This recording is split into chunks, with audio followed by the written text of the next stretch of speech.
Hi mga kainday, good morning.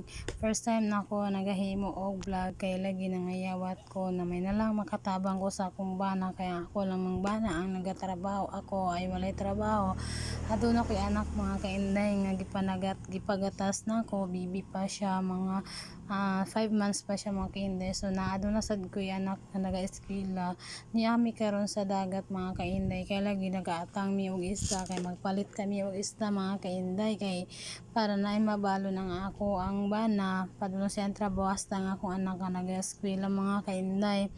So lami kay ang dagat mga kainday, bugna mo anong region mo palit mga kainday kay presko man siya kumpara sa mga public market mga kainday. Dayon muna nga karon nga nagahulat-hulat sa padmi nga kung aduna bay kuha si tatay amo sang ginahulat kung naabot siya kuha mga kainday kay lagi mo falit kami.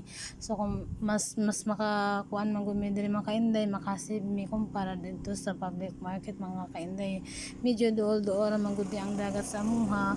So ari na mga kainday, adunay isda si tatay na sariwa kay siya mga kainday.